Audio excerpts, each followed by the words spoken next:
नमस्ते बच्चों, आज हम पढ़ेंगे पाठ 3 किस्सा तेनाली रामा का। यह पाठ विजयनगर के राजा कृष्णदेव राय और उनके मंत्री तेनालीराम का एक किस्सा है। तेनालीराम बहुत बुद्धिमान थे। उनकी चतुराई के आगे बड़े बड़े राजा चित्त हो जाते थे। आइए देखें कि इस किस्से में तेनालीराम ने अपनी बुद्धिमत्ता का परिचय कैसे दिया। एक बार राजा कृष्णदेव राय तेनालीराम को साथ लेकर सैर को निकले। वे बातें करते हुए जा रहे थे। रास्ते में एक जगह सड़क के किनारे गोबर पड़ा था। तेनालीराम के दाएं पैर का अंगूठा गोबर में धंस गया। वह पास की नहर से पैर को अच्छी तरह से धो आए। राजा बोले, तेनालीराम, आप चाहे कितनी बार क्यों न धोएं, अंगूठे की गंदगी जाने वाली नहीं। इससे तो अच्छा है इसे काट कर ही फेंक दें। तेनालीराम ने कहा, मैंने अच्छी तरह अंगूठे की सफाई कर ली है। इस पर राजा ने कहा, तेनालीराम, तुम्हारे गंदे अंगूठे के स्पर्श से तो मेरे सुंदर गलीचे खराब हो जाएंगे। इस घटना के बाद तेनालीराम कुछ दिनों तक दरबार में नहीं आए। इस बीच उन्होंने एक गड्ढे में गोबर भरवाकर ऊपर से घास बिछवा दी। फिर उसके ऊपर गुलाब के पौधे लगवा दिए। गोबर की खाद पाकर गुलाब में सुंदर फूल खिल आए। जब वह स्थान गुलाब के खिले फूलों से भर गया, तब तेनालीराम दरबार में फिर से लौट आए। एक दिन सुबह सैर के समय तेनालीराम ने राजा से अनुरोध किया, महाराज, मैंने गुलाब की एक फुलवारी लगाई थी। उसमें बहुत ही सुंदर और रंग बिरंगे फूल निकल आए हैं। जरा वहां चलकर देखिए, सैर में बड़ा मजा आएगा। राजा फूलों के शौकीन थे, सो तुरंत सहमत हो गए। वे तेनालीराम के साथ गुलाब की फुलवारी की ओर चल पड़े। वहां खिले हुए सुंदर गुलाब देख उनकी खुशी का ठिकाना न रहा। वे गुलाबों को नजदीक से देखने के लिए फूलों तक गए और नीचे गोबर भरे गड्ढे में जा गिरे। गर्दन तक उनका शरीर गोबर में धंस गया। तेनालीराम ने बनावटी गंभीरता दिखाते हुए कहा, महाराज, आपके तो गर्दन से नीचे के सभी अंग गंदे हो गए हैं। इन्हें किसी भी प्रकार से साफ नहीं किया जा सकता, पर इसमें चिंता की कोई बात नहीं है। मैं अभी तलवार लाता हूँ, गर्दन से नीचे के गंदे भाग को काटकर गोबर में ही छोड़ देता हूँ। यह सुनकर राजा ने गुस्से से तमतमाते हुए कहा, क्या तुम मेरा सिर काटना चाहते हो? तेनालीराम ने बनावटी गंभीरता ओढ़ते हुए उत्तर दिया, महाराज, गंदगी तो किसी भी प्रकार साफ नहीं की जा सकती, इसलिए गंदे हिस्से को काटना ही होगा। जब मेरा अंगूठा गोबर में चला गया था, तब आप ही ने तो मेरे अंगूठे को काटकर फेंक देने को कहा था। राजा बोले, मैं अपनी गलती मानता हूँ। मुझे इस गड्ढे से जल्दी निकालो। किसी ने मुझे इस हालत में देख लिया तो मेरी बड़ी बेइज्जती होगी। अब तेनालीराम ने अपनी बनावटी गंभीरता उतार फेंकी और मुस्कराते हुए राजा को गड्ढे से निकाल लिया। तेनालीराम की चतुराई पर खुश होकर राजा ने उसे खूब इनाम दिया। तो देखा बच्चों, ये थी तेनालीराम की कहानी। आप सबने बहुत बार तेनालीराम की बुद्धिमानी की कहानियाँ सुनी हैं, तो कुछ ना कुछ ऐसी बातें होती रहती थी जिसकी वजह से तेनालीराम का बुद्धिमान होना किसी न किसी कहानी में, किसी न किसी वाक़ये में हमें दिखाई दे ही जाता है। तो इस कहानी में भी जो तेनालीराम हैं, उनकी बुद्धिमानी का परिचय दिया गया है। तो अब मैं आपको इस कहानी का, इस पाठ का पूरा सार बताऊंगी। वैसे तो आप वीडियो में देख ही चुके हैं, आपको कहानी अच्छी भी लगी होगी, लेकिन पाठ में आए कठिन शब्दों के अर्थ मैं आपको बताती हूँ, तो आप अंडरलाइन कर सकते हैं। एक बार राजा कृष्णदेव राय तेनालीराम को साथ लेकर सैर को निकले। सैर का अर्थ है वॉक। बाहर वो निकलते हैं, बातें करते हुए जा रहे थे। रास्ते में एक जगह सड़क के किनारे गोबर पड़ा था और तेनालीराम के दाएं पैर का अंगूठा जो है वो गोबर में धंस गया, मतलब धंस गया, उसके अंदर चला गया। पास की ही नहर से पैर को अच्छी तरह से धो आए। आप पिक्चर में देख सकते हैं, आप इसको हमेशा नदी ही बुलाते हो, लेकिन नदी और नहर में अंतर होता है। नदी होती है जो नेचर से, जो नेचुरल होता है, पानी पहाड़ से इससे आता हुआ वो स्वयं बहता है। लेकिन नहर होती है कृत्रिम, मतलब मनुष्यों के द्वारा बनाई हुई, जिसमें से पानी फ्लो तो करता है लेकिन वो मनुष्यों ने बनाई है, हम ह्यूमन द्वारा बनाई गई है। तो उन्होंने अपने पैरों को अच्छी तरह से धो लिया वहाँ पर, और क्योंकि उनके पैर का अंगूठे को गोबर जो लग गया था, तो उन्होंने जाके उस पानी से अच्छे से अपने पैर के अंगूठे को धो लिया। अब जैसे ही वो आते हैं तेनालीराम, तो राजा बोले, तेनालीराम आप चाहे कितनी बार क्यों ना धोएं, अंगूठे की गंदगी जाने वाली नहीं है, इससे तो अच्छा है इसे काट कर ही फेंक दे। वो किसको काटने की बात बोल रहे हैं? अंगूठे को। जो पैर का अंगूठा तेनालीराम का गोबर में, गंदगी में चला गया था, उसको काट कर फेंक देने के लिए बोल रहे हैं। अब आप सोचो, किसी दिन हम भी गलती से कहीं पैर टिका देते हैं, कुछ गिरा हो तो क्या पैर चला गया, पैर का अंगूठा चला गया, जूते चले गए, तो क्या हम फेंक सकते हैं? काट कर फेंक सकते हैं। अब तेनालीराम ने कहा, मैंने अच्छी तरह से अंगूठे की सफाई कर ली है।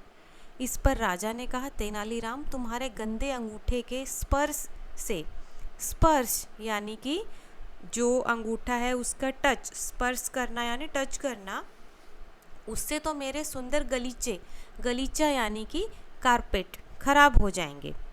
इस घटना के बाद, घटना जो ये जिस समय की बात हो रही है, वाक़या है उस समय की, उसके बाद तेनालीराम कुछ दिनों तक दरबार में नहीं आए।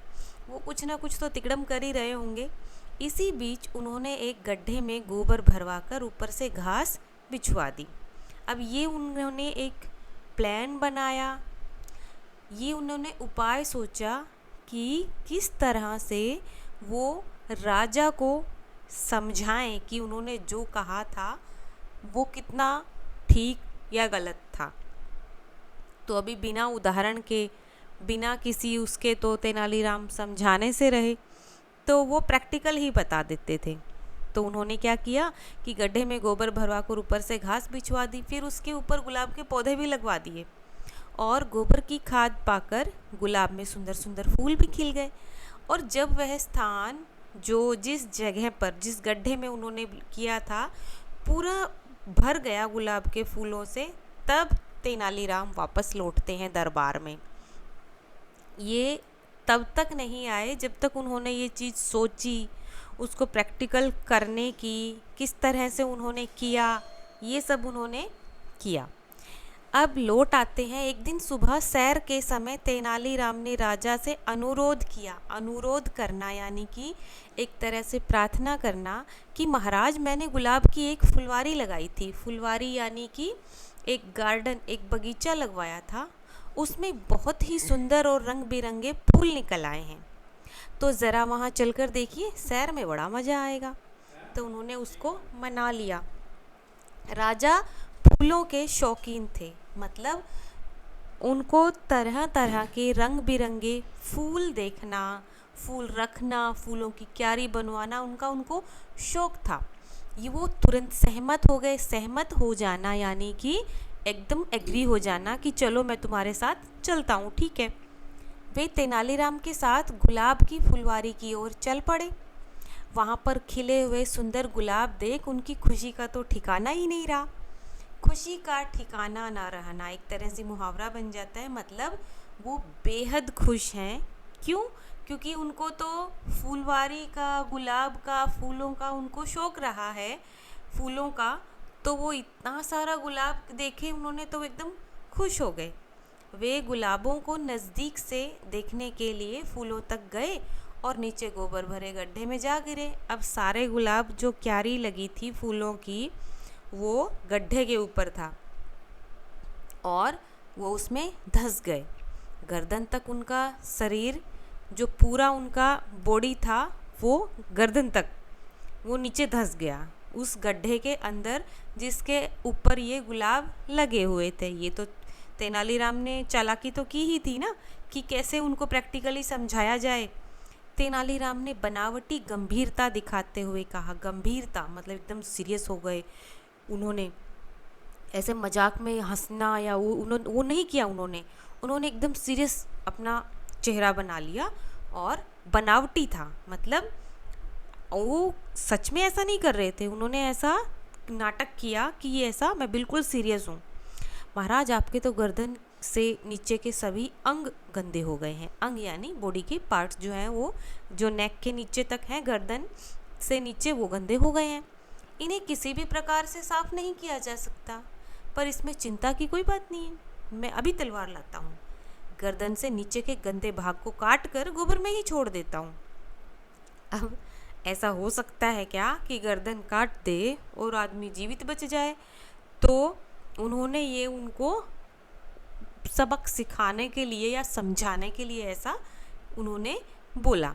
यह सुनकर राजा ने गुस्से से तमतमाते हुए कहा, गुस्से से तमतमाते, एकदम चेहरा लाल हो गया होगा। और जब क्रोध आता है ना, तो आदमी बहुत गुस्सा करता है, तो एकदम से दिखता नहीं क्या है सामने, वो एकदम से बोलते हैं, क्या तुम मेरा सिर काटना चाहते हो?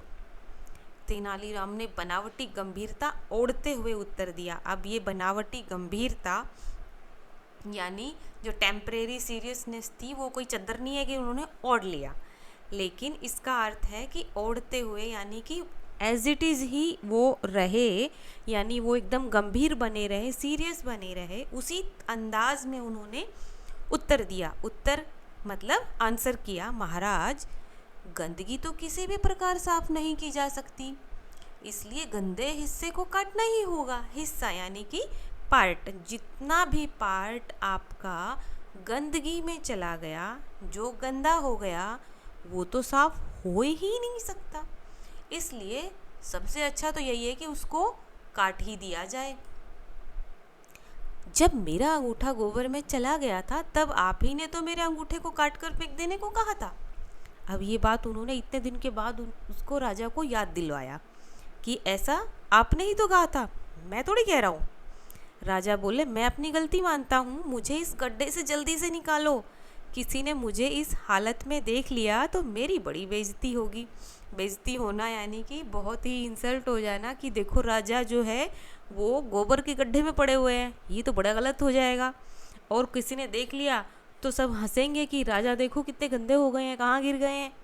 अब तेनालीराम ने अपनी बनावटी गंभीरता उतार फेंकी। अब मैंने जैसे पहले बोला कि चद्दर नहीं थी जो ओढ़ ली और उतार फेंकी, मतलब यहाँ पर इसलिए यूज़ किया कि इतनी देर से वो बनावटी थी यानी टेम्परेरी थी, वो इतनी देर से नाटक कर रहे थे सीरियस होने का, वो उन्होंने एकदम से छोड़ दिया और मुस्कुराते हुए राजा को गड्ढे से निकाल लिया। तेनालीराम की चतुराई पर खुश होकर राजा ने उसे खूब इनाम दिया। चतुराई यानी जो वो क्लेवर तो थे ही, इनके हम बहुत किस्से सुनते हैं कि वो बहुत, एक तो अकबर बीरबल की कहानियों में बीरबल के किस्से सुनते हैं, दूसरे तेनालीराम के सुनते हैं कि बड़े बुद्धिमान थे और साथ साथ चतुर थे। बुद्धिमान होना यानी इंटेलिजेंट होना, चतुर होना, एक तरह से उसके ऊपर वो क्लेवर भी थे। ऐसा नहीं है कि सिर्फ ज्ञान किताबों का ही था, इसके अलावा भी वो बहुत तेज़ थे। तो इस पर राजा खुश हो गए और उन्होंने उसे इनाम भी दिया। देखो अभी क्या उन्होंने प्रैक्टिकल अपनाया, बोलते समझाते तो शायद राजा इतनी बात ना मानता या समझते भी नहीं, लेकिन उन्होंने इस चीज़ को समझाने के लिए ये सारा नाटक किया और राजा को ये बात अब समझ भी आ गई कि ऐसा तो हो ही नहीं सकता कि भाई जो अंग गंदा हो गया, जो पार्ट हमारा बॉडी का गंदगी लग गई किसी भी तरह से, हम काट कर नहीं ना फेंक सकते हैं उसको। तो यह थी एक छोटी सी कहानी तेनालीराम की। अगले वीडियो में हम मिलेंगे पार्ट 4 के साथ। नमस्ते।